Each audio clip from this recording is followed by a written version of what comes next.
Graça e paz de Cristo Jesus, amados leitores da Palavra de Deus. Chegamos à leitura número 33 da nossa jornada bíblica IBPP 2024. 250 dias lendo a Bíblia, a Palavra de Deus, numa visão panorâmica das Sagradas Escrituras. Levítico capítulo 23, celebração a Deus, é o tema da nossa leitura de hoje. Teremos oportunidade de visitar o texto bíblico em que Deus estabelece as solenidades, as festividades sagradas com que o seu povo deveria celebrar em sua presença todos os anos. Levítico 23. Vamos à leitura então. Disse o Senhor a Moisés: diga o seguinte aos israelitas: estas são as minhas festas, as festas fixas do Senhor, que vocês proclamarão como reuniões sagradas. Primeiro, o Shabat. Em 6 dias realizem os seus trabalhos, mas o 7º dia é Shabat, dia de descanso e de reunião sagrada. Não realizem trabalho algum. Onde quer que morarem, será Shabat dedicado ao Senhor. A palavra Shabat, transliterada para o português como sábado, significa descanso. Segundo, a Páscoa e os pães sem fermento. Esta é a primeira das 3 grandes festas, chamada em hebraico de Pesach. Ela marcava o início do ano religioso judaico, por volta do dia 1º de abril, comparando ao nosso calendário. Estas são as festas fixas do Senhor, as reuniões sagradas que vocês proclamarão no tempo devido. A Páscoa do Senhor, que começa no entardecer do 14º dia do 1º mês. Como os meses começavam mais ou menos na metade do nosso mês, do nosso calendário, né, gregoriano. Então, o mês de Abib, que é o primeiro mês deles, começa por volta de 15 de março e termina por volta de 15 de abril. Portanto, o dia, né, do 14º dia caía em torno aí de 1º de abril. No 15º dia daquele mês, começa a festa do Senhor, a festa dos pães sem fermento. Durante 7 dias vocês comerão pães sem fermento. Tudo exatamente de acordo com as orientações que foram dadas a Moisés e ao povo na saída do Egito. Os irmãos se lembram lá em Êxodo 12, que nós lemos, né? Pesach, em hebraico, significa passagem, porque o anjo da morte passou por sobre as casas em que havia o sangue na porta, o sangue do cordeiro, e nenhum primogênito de Israel foi morto. E posteriormente, no dia seguinte, ou nos dias seguintes, o povo passou em meio ao mar. Tá? Então a palavra Pesach traz essa ideia. No primeiro dia, façam uma reunião sagrada e não realizem trabalho algum. Durante 7 dias, apresentem ao Senhor ofertas preparadas no fogo. E no 7º dia, façam uma reunião sagrada e não realizem trabalho algum. Os primeiros frutos. Disse o Senhor a Moisés: diga o seguinte aos israelitas: quando vocês entrarem na terra que lhes dou e fizerem colheita, tragam ao sacerdote um feixe do primeiro cereal que colherem. O sacerdote moverá ritualmente o feixe perante o Senhor, para que seja aceito em favor de vocês. Ele o moverá no dia seguinte ao Shabat. Irmãos, pela primeira vez aparece essa expressão aqui, dia seguinte ao Shabat. Se o Shabat era sempre o 7º dia, então esse dia seguinte ao Shabat é o primeiro dia da semana. O apóstolo Paulo vai chamar Jesus, lá em 1 Coríntios 15, o capítulo que fala da ressurreição de Cristo e a ressurreição futura da igreja. Paulo vai chamar Jesus de as primícias dos que dormem. Então a festa das primícias acontecia num domingo, tá? O primeiro dia, o dia seguinte ao sábado de encerramento da Páscoa. Portanto, Cristo ressuscitou no dia das primícias. Essa festa das primícias aqui aponta para Cristo ressuscitado e a sua igreja ressuscitando com ele, né? No dia em que moverem o feixe, vocês oferecerão em holocausto ao Senhor um cordeiro de 1 ano de idade e sem defeito. Apresentem também uma oferta de cereal de 2 jarros da melhor farinha amassada com óleo, oferta ao Senhor preparada no fogo, de aroma agradável, e uma oferta derramada de 1 litro de vinho. Vocês não poderão comer pão algum, nem cereal tostado, nem cereal novo, até o dia em que trouxerem essa oferta ao Deus de vocês. Este é um decreto perpétuo para as suas gerações, onde quer que morarem. A festa das semanas. Temos então aqui a segunda das 3 grandes festas, chamada em hebraico de Shavuot, em grego, Pentecostes. A partir do dia seguinte ao Shabat, o dia em que vocês trarão o feixe da oferta ritualmente movida, contem 7 semanas completas, 49 dias. Contem 50 dias, ou seja, um dia depois do 7º Shabat. De novo, é num domingo. Pentecostes, em grego, significa 50º, porque é o 50º dia após a Páscoa. E então, o Pentecostes, se Cristo ressuscitou no domingo, o Espírito Santo também desceu num domingo. Algo interessante, né?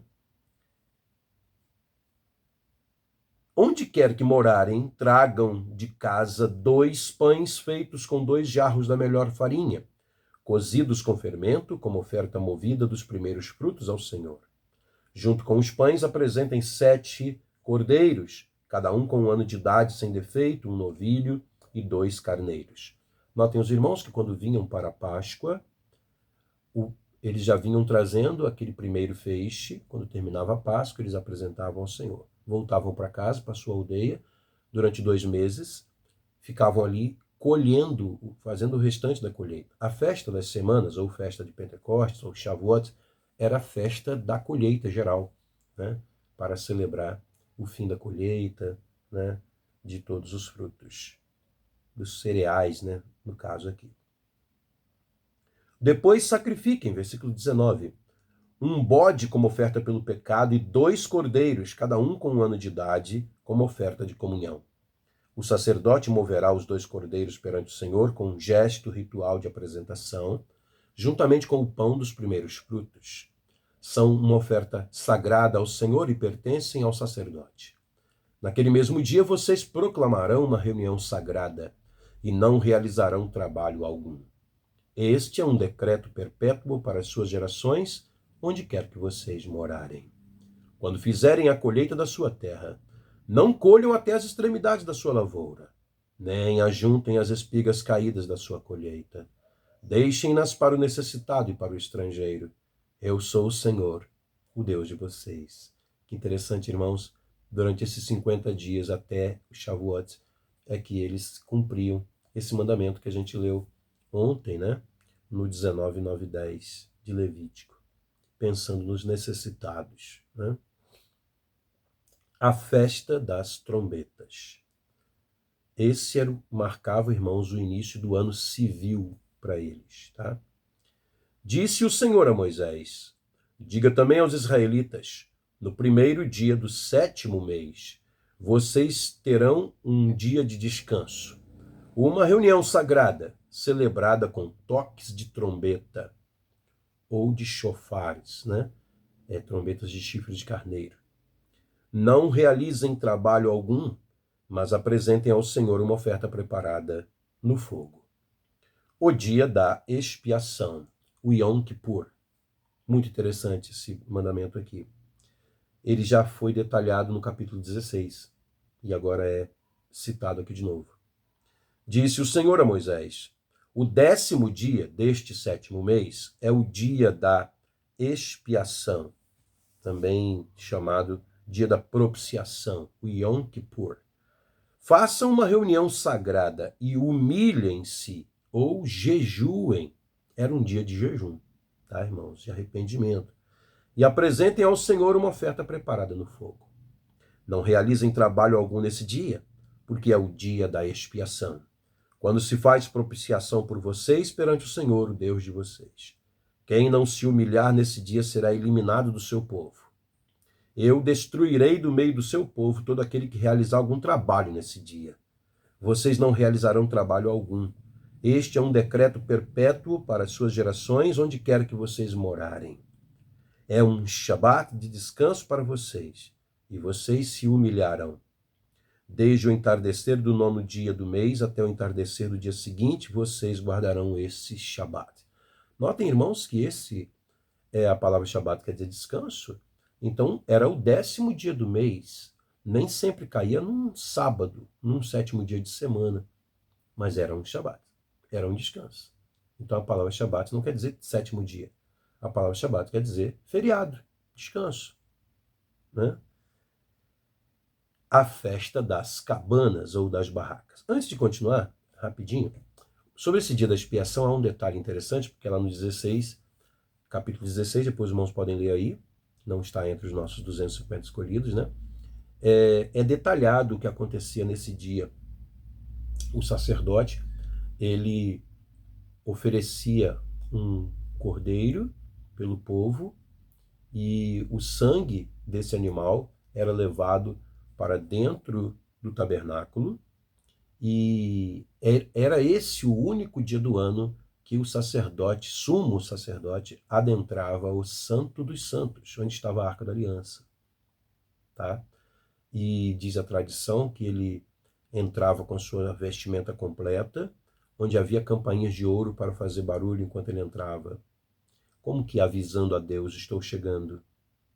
E uma corda amarrada à sua cintura, porque se Deus o reprovasse lá dentro e ele morresse perante o Senhor, fulminado ali pelo fogo, né, da Shekinah, da glória do Senhor, o seu cadáver seria arrastado para fora, porque ninguém poderia entrar lá para apanhá-lo, né? São tradições judaicas acerca disso. Mas o mais interessante é que quando entrava com esse sangue, o sacerdote, num pote, né? Esse sacerdote, ele fazia 3 orações. Na primeira oração, ele pedia perdão por si mesmo, pelos seus pecados ao longo daquele ano. A segunda oração, ele orava pela sua família, ou seja, os levitas, pedindo perdão por todos os pecados que eles tinham cometido aquele ano. E por fim, ele orava por toda a congregação de Israel, por todo o povo, para que o Senhor perdoasse os pecados cometidos naquele ano. Jesus, quando veio aqui, ele se tornou nosso sumo sacerdote eterno. E em João 17, às portas, lá no portão do Getsêmani, antes de adentrar o jardim, na presença de seus 11 discípulos, né, Judas já tinha saído para traí-lo, Jesus faz a oração sacerdotal dele, está lá em João 17. Do versículo 1 até o 5, Jesus ora por si mesmo. Como ele não tem pecado para pedir perdão, ele pede de volta a glória que ele tinha com o Pai antes da criação do mundo. Do versículo 6 até o versículo 19, Jesus ora por sua família. E quem é a família de Jesus? São seus discípulos, são aqueles que fazem a vontade do seu Pai. E ele então ora por eles. Do versículo 20 até o 26, então Jesus ora por todo o seu povo, por toda a sua igreja. No versículo 20 ele chega a dizer, eu não peço somente por estes, mas também por todos aqueles que hão de crer em mim ao ouvir a tua palavra. Então, irmãos, que maravilha! Jesus, antes de adentrar, né, o Santo dos Santos, né, para derramar sobre o propiciatório do trono de Deus o seu próprio sangue, ele é o sacerdote, ao mesmo tempo é o cordeiro, né, ele faz essa sua oração sacerdotal. Ali foi o Yom Kippur definitivo, né? É fantástico isso. Versículo 33. É a terceira e última das festas, das 3 grandes festas. A festa das cabanas, também chamada de Sukkot, em hebraico. Disse o Senhor a Moisés, diga ainda aos israelitas, no 15º dia deste 7º mês, esse 7º mês era, né, um mês de muitos feriados, né? começa a festa das cabanas do Senhor, ou festa dos tabernáculos, né? Que dura 7 dias. No primeiro dia haverá reunião sagrada, não realizem trabalho algum. Durante 7 dias apresentem ao Senhor ofertas preparadas no fogo, e no 8º dia, esse 8º dia era um domingo, era o primeiro dia da nova semana. Entende? Então, irmãos, façam outra reunião sagrada. Então, as 3 grandes festas de Israel, a festa das primícias, a festa que está dentro da Páscoa, né? A festa de Pentecostes, a festa das primícias, a ressurreição de Cristo, a festa do Pentecostes, o derramamento do Espírito Santo, a festa de Sucote, dos tabernáculos, é a reunião final de Deus com seu povo, quando diz lá em Apocalipse 21, eis o tabernáculo de Deus entre os homens, e ele será o seu Deus e eles serão o seu povo, tá?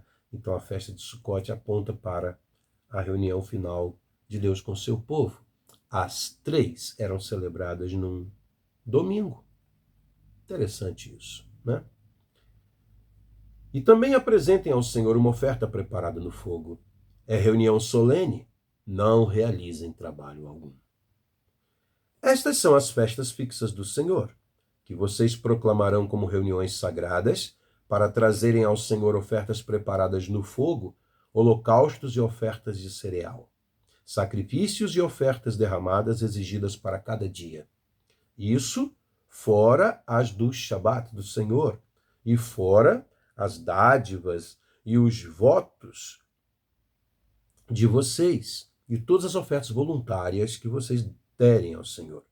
Assim, começando no 15º dia do 7º mês, depois de terem colhido o que a terra produziu, celebrem a festa do Senhor durante 7 dias. Aqui está falando de Sucote.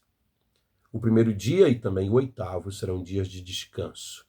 No primeiro dia vocês apanharão os melhores frutos das árvores, folhagem de tamareira, galhos frondosos e salgueiros, e se alegrarão perante o Senhor, o Deus de vocês, durante 7 dias. Para que esses galhos? Para fazer barracas. Era uma forma de lembrar que eles foram peregrinos no deserto, né? Celebrem essa festa do Senhor durante 7 dias todos os anos. Este é um decreto perpétuo para as suas gerações. Celebrem-na no 7º mês. Morem em tendas durante 7 dias. Todos os israelitas de nascimento morarão em tendas, para que os descendentes de vocês saibam que eu fiz os israelitas morarem em tendas quando os tirei da terra do Egito. Eu sou o Senhor, o Deus de vocês. Olha aí a assinatura de Deus, do Deus Santo sempre, né, irmãos? Assim anunciou Moisés aos israelitas as festas fixas do Senhor. Yancey e Stafford destacam o versículo 40, que eles chamam aqui a notinha de 7 dias de alegria. Embora a adoração a Deus fosse assunto sério, era também prazeroso. Todo ano, por exemplo, os israelitas deviam realizar durante uma semana esta jubilosa celebração. Amém? Nossa reflexão de hoje da Bíblia de Estudo Facilitado, notinha aqui sempre dinâmica, bem-humorada, dos jornalistas cristãos estadunidenses Philip Yancey e Tim Stafford. Tema hoje, celebração a Deus. Os feriados judeus focavam uma única coisa. Eles destacam o versículo 40. E se alegrarão perante o Senhor, o Deus de vocês, durante 7 dias.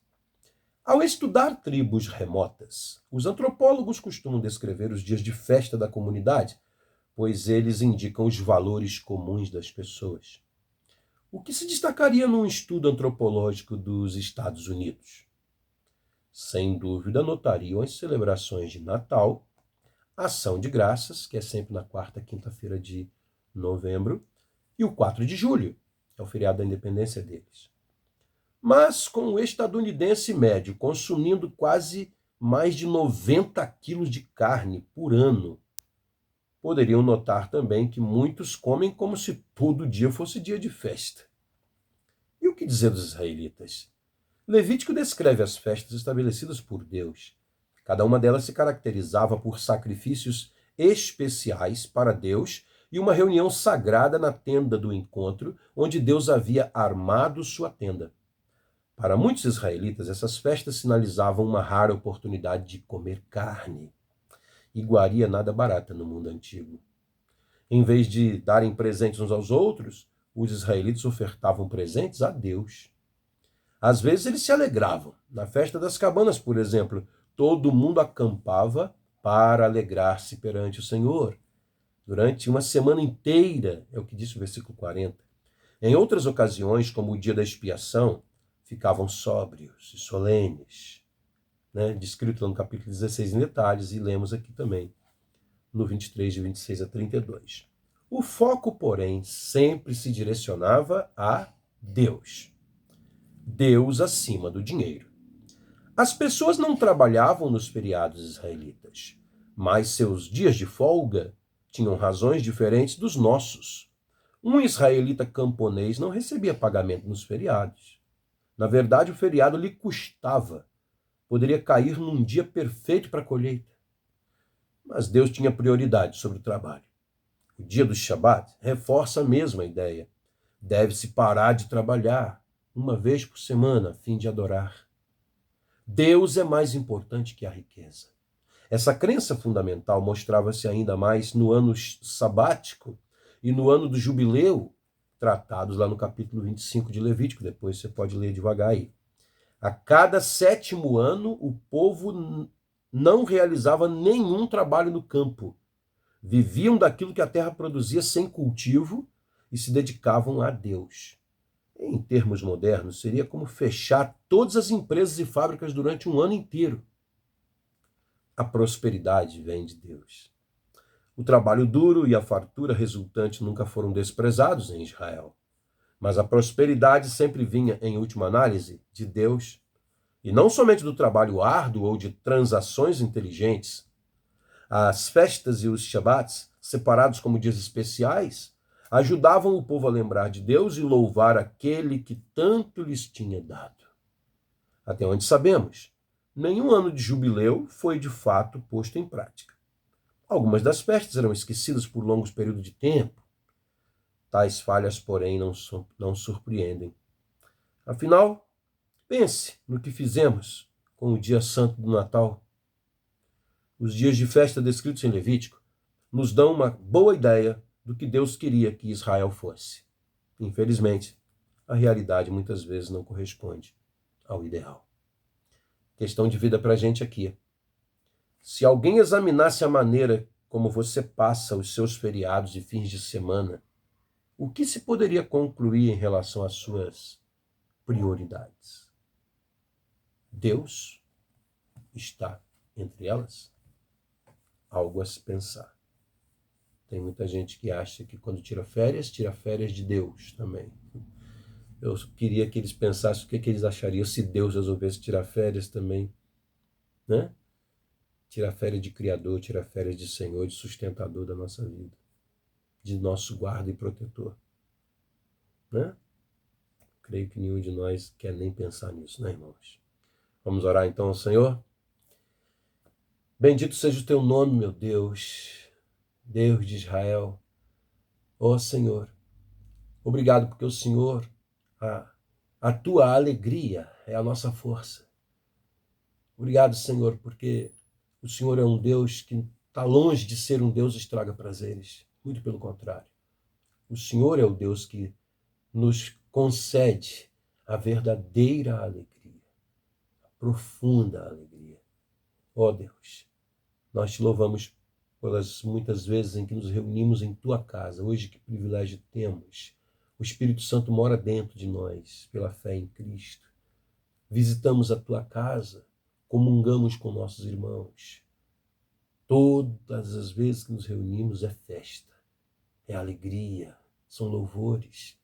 Temos nossos momentos também de contrição, nossos momentos de reflexão, de arrependimento, de jejum. Oh Deus, receba a adoração do teu povo. Que nunca falte a alegria do Senhor em nossos corações, porque a alegria do Senhor é a nossa força. Bendito seja o teu nome para todos sempre. Que o Senhor digne-se em receber a adoração que o teu povo te oferece, da qual só o Senhor é digno. Bendito teu nome, nome de Jesus, para sempre. Amém, ó Deus. Amém. Deus abençoe a sua vida. Na leitura de amanhã, a gente fecha o terceiro livro da Bíblia, Levítico. Vamos falar sobre questões legais. Levítico 26. Tá? Até amanhã. Que Deus abençoe a sua vida. Amém.